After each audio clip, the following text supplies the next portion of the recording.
오늘의 주요 뉴스입니다. 지난해부터 대부업 이용자 수가 대폭 줄었습니다. 고금리에 수익성이 악화되자 대부업자들이 신규 대출 취급을 중단한 영향으로 풀이됩니다. 금융당국이 급변하는 환경에 맞춰 보험사들의 디지털화 지원에 나섰습니다. 다음 달부터 화상통화를 활용해 보험 가입이 가능해질 전망인데요. 하반기부터 달라지는 보험제도 이슈 플러스에서 짚어보겠습니다. CJ 대한통운이 총 6천억 원의 규모로 미국의 대규모 첨단 물류센터를 구축합니다. 물류센터는 우리 기업들의 북미 시장 진출을 지원하는 교두보 역할을 할 것으로 기대됩니다. 르노코리아 자동차가 전동화 전환을 위해 발빠르게 움직이고 있습니다. 내년 하이브리드 차를 시작으로 2026년엔 전기차를 내놓겠다는 계획입니다.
시청자 여러분 안녕하십니까? 센 경제라이브 윤재은입니다.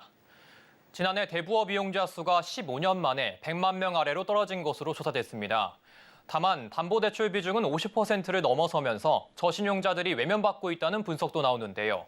민세원 기자의 보도입니다. 수익성 악화로 대부업체들이 대출 빗장을 걸어 잠그고 있는 가운데 지난해 하반기 대부대출 잔액 및 이용자 수가 대폭 줄어든 것으로 나타났습니다. 금감원은 오늘 8,818개 등록 대부업자들을 대상으로 한 2022년 하반기 대부업 실태조사 결과를 통해 이같이 밝혔습니다. 지난해 12월 기준 대출 잔액은 15조 8,678억 원, 이용자 수 98만 9천 명으로 집계됐는데 반년 전보다 각각 0.1%, 7% 줄어든 규모입니다. 이용자 수가 100만 명 아래로 떨어진 것은 15년 만에 처음입니다. 이는 고금리 여파에 따른 수익성 악화로 대형 대부업자들이 신규 대출 취급을 중단한 영향으로 풀이됩니다. 반면 1인당 대출 잔액과 연체율은 오히려 상승세를 보여 위기감이 높아지고 있습니다.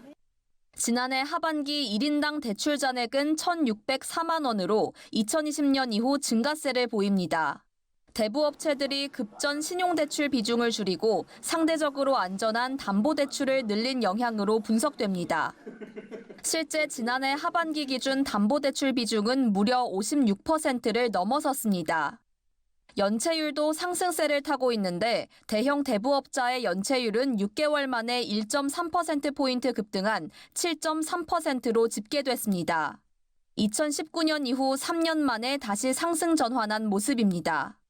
당국은 전체 대출 규모는 쪼그라드는데 1인당 대출액과 연체율이 상승하는 상황을 보면 저신용자들이 대부업 시장에서 소외되고 대부업자의 불법 추심 행위가 증가했을 가능성이 높다고 보고 있습니다. 전문가도 비슷한 우려를 나타내고 있습니다.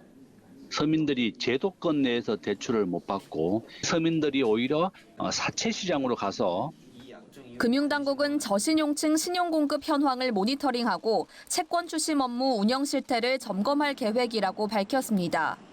서울경제TV 민세원입니다.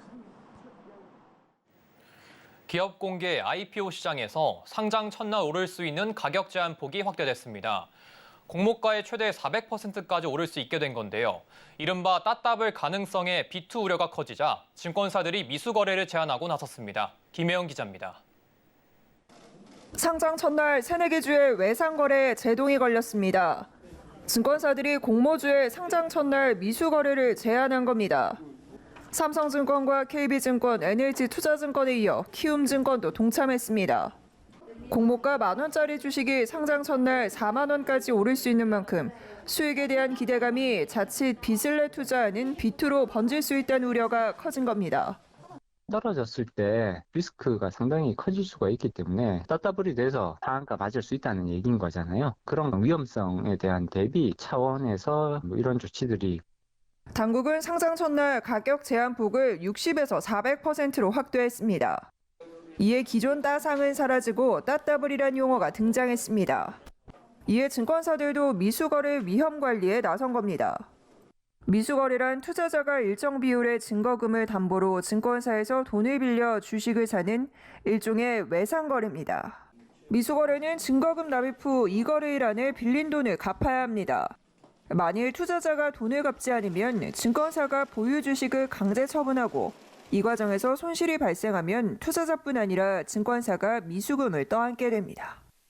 한편 따따블 첫 주인공에 어떤 기업이 이름을 올릴지 주목되는 가운데 CQ생과 알맥, 오픈룰이 상장을 앞두고 있습니다.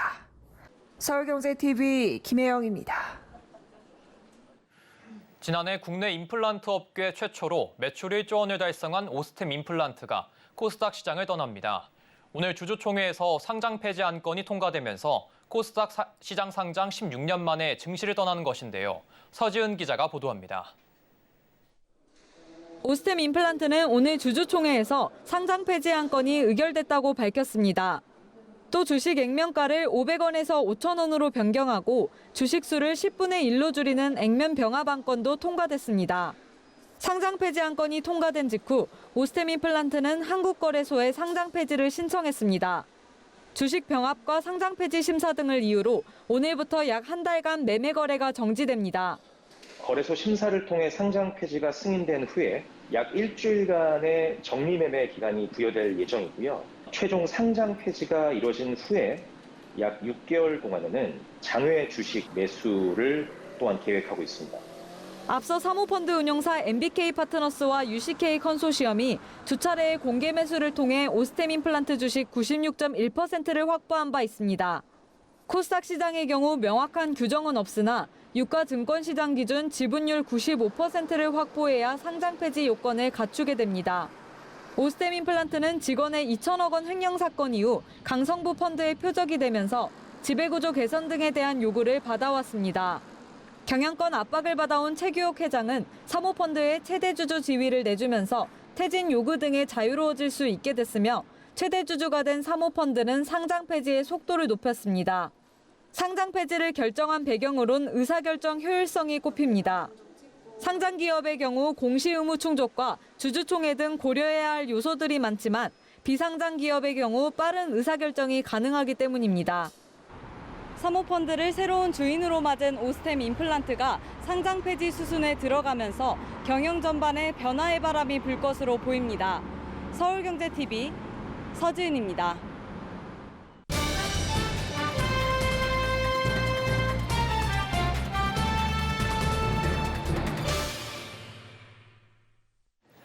네, 다음 달부터 보험사들의 보험 상품 판매 방식이 추가되고 보험 계약과 연계해 제공하는 물품도 다소 확대됩니다. 금융당국이 달라진 금융 환경에 맞춰 보험사들의 디지털화와 신상품 출시를 지원하겠다는 건데요. 하반기부터 달라지는 보험 제도에 대해 금융부 김미연 기자와 하나하나 짚어보겠습니다. 네, 김 기자, 먼저 보험사들의 판매 방식이 달라진다는 부분이 어떤 부분입니까? 네, 한마디로 보험사들이 보험을 판매할 수 있는 통로가 추가된다는 건데요.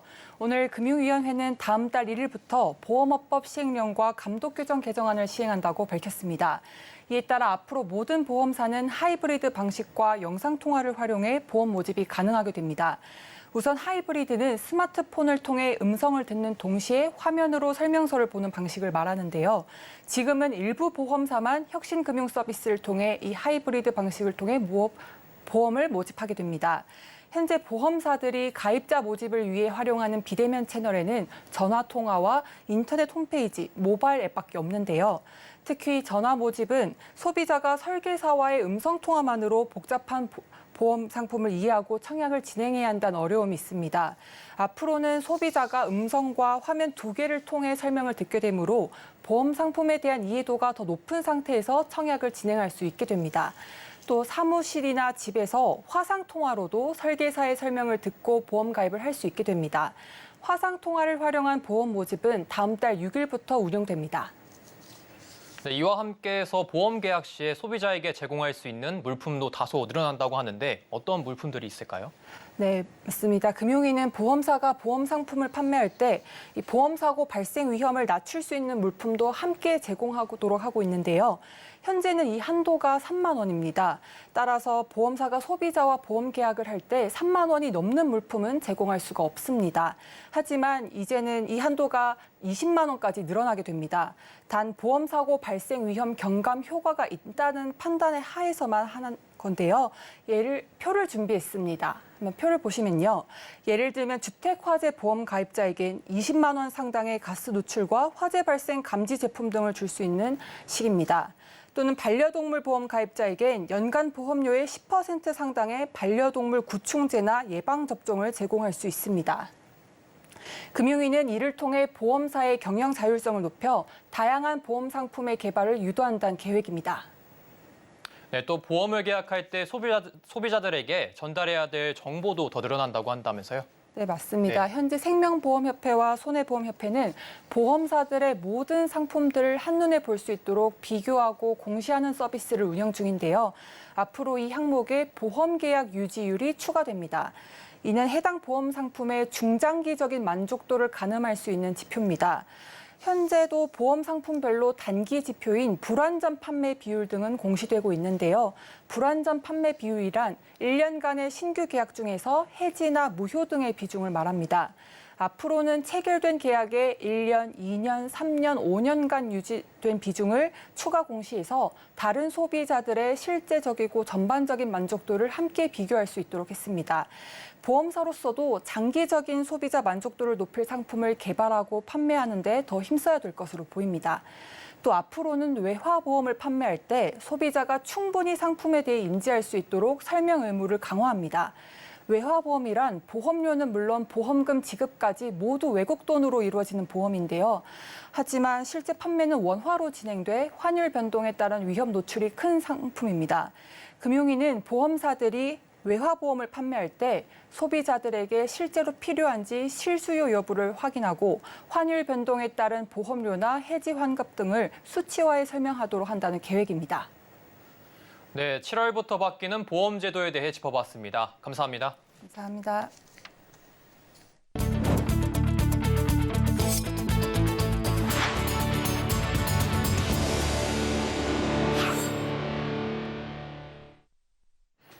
CJ 대한통운이 미국 내 3개 부지에 최대 6천억 원을 투자해 대규모 첨단 물류센터를 짓기로 했습니다.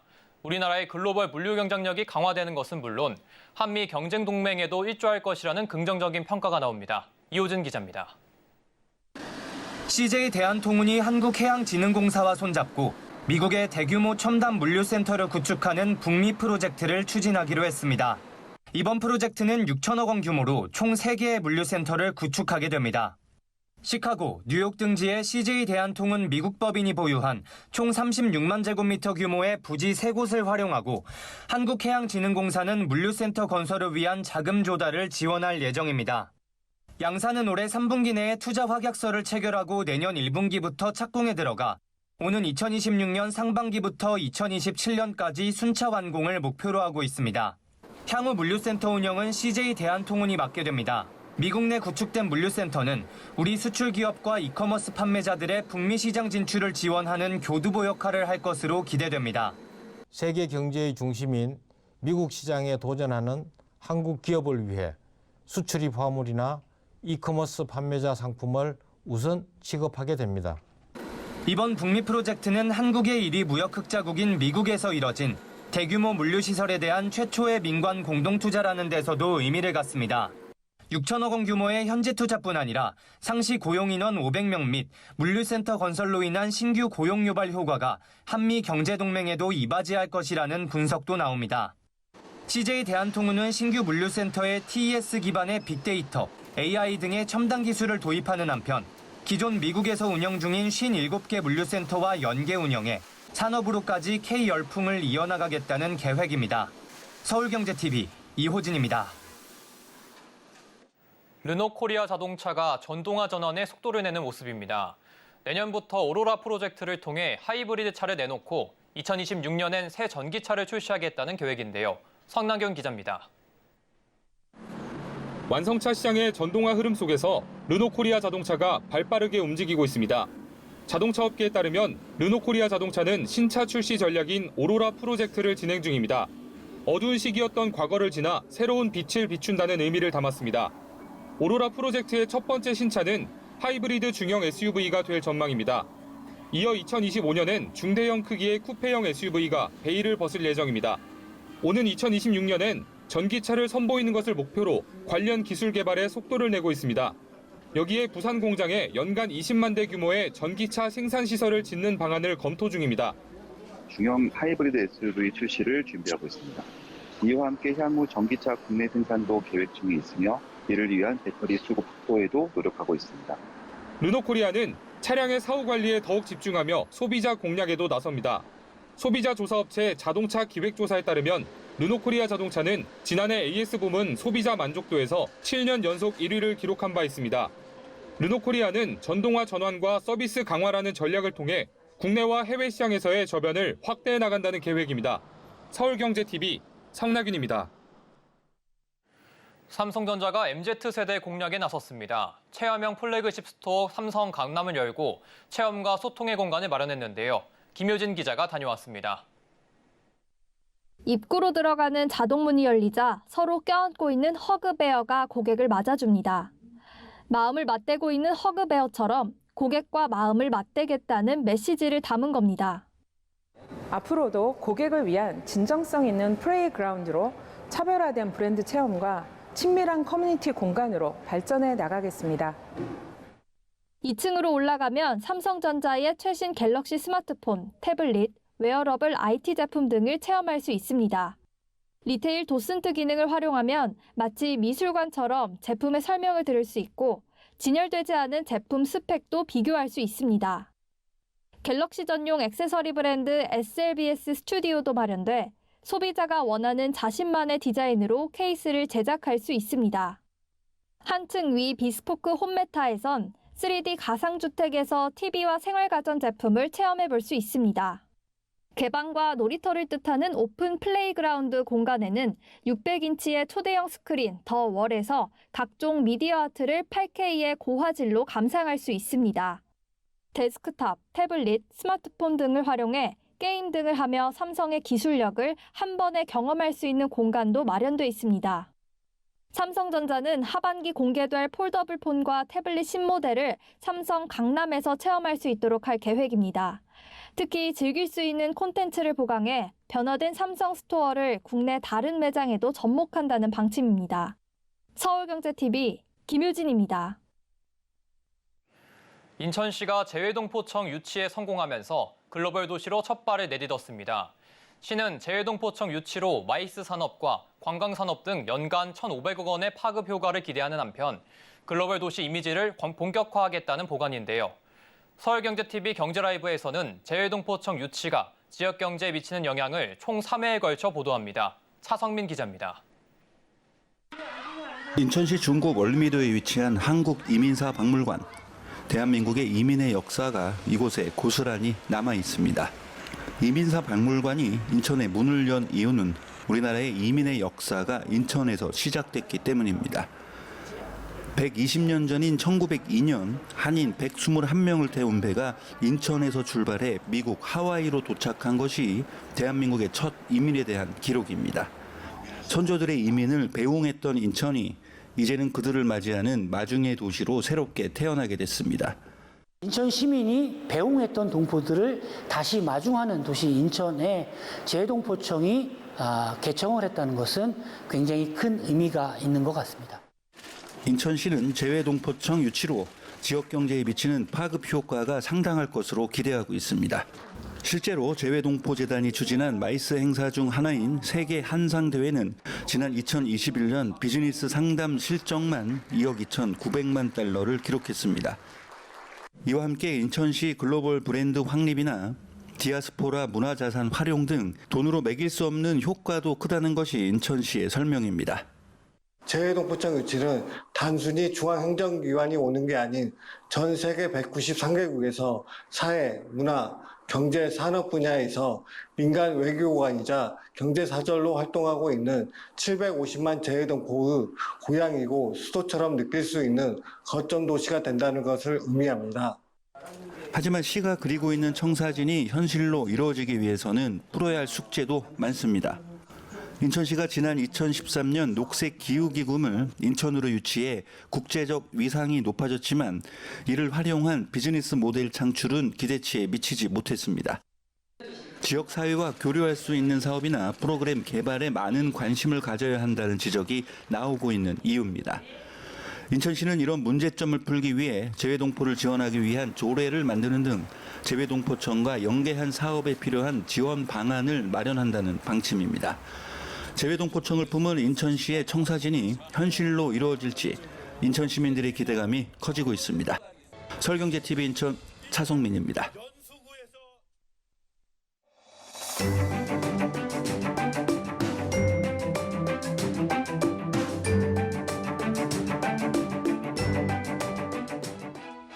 안녕하세요. K웨더 라이프스타일 예보 박성훈입니다. 전국 하늘에 대체로 구름 많거나 흐린 가운데 오늘 저녁까지 내륙 일부에는 소나기가 지나는 곳이 있겠는데요. 내일은 저기압과 정체전선의 영향을 받겠습니다. 따라서 전국적으로 비가 내리겠는데요. 새벽에서 아침 사이 서쪽 지방부터 비가 시작돼 낮 동안 전국 대부분 지역으로 확대되겠고 경상 동부에는 저녁부터 비가 내리겠습니다. 금요일인 모레 아침까지 예상 강수량은 전국에 30에서 80mm가 되겠고 강원 영동과 경상 동부 지역에는 20에서 50mm가 되겠는데요. 수도권과 강원 영서에는 많은 곳은 120mm 이상, 전남과 경남, 제주에는 많은 곳은 200mm 이상 비가 내리겠습니다. 하늘 흐리고 비가 내리면서 폭염주의보가 내려졌던 강원 삼척과 경상 내륙을 포함해 내일 낮 폭염은 누그러들겠습니다. 내일 한낮 최고 기온은 울진 27도, 대구 31도를 보이겠습니다. 다만 밤사이 기온이 오늘보다 조금 높아 일부 지역에는 열대야가 나타나는 곳도 있겠습니다. 건강관리에 각별히 유의하시기 바랍니다. 다음은 자세한 지역별 내일 기온입니다. 중부지방 서울과 수원, 춘천 23도로 아침을 맞이하겠습니다. 낮 기온은 서울 25도, 수원 27도, 청주 29도, 춘천은 26도를 보이겠습니다. 동해안 지방 속초와 강릉, 울진 23도로 아침을 시작합니다. 낮에는 속초와 울진 27도, 강릉 28도가 되겠습니다. 남부지방의 아침 기온 광주와 대구 24도, 부산 23도 보이겠고 낮 기온은 전주와 광주 28도, 대구 31도, 부산 26도가 예상됩니다. 전해상 하늘 흐려져 비가 내리겠습니다. 물결은 남해에서 최대 3m로 일겠고 서해와 동해에는 거세게 일겠습니다. 내일 시작하는 비는 금요일 새벽에서 아침 사이 대부분 그치겠습니다. 다만 전남과 경남, 제주에는 토요일까지 계속될 것으로 보이겠는데요. 또다시 남부지방에 많은 비가 예상되니 인명피해 없도록 유의하시기 바랍니다. 날씨였습니다. 네, 이상으로 센 경제 라이브 마칩니다. 함께해 주신 여러분 고맙습니다.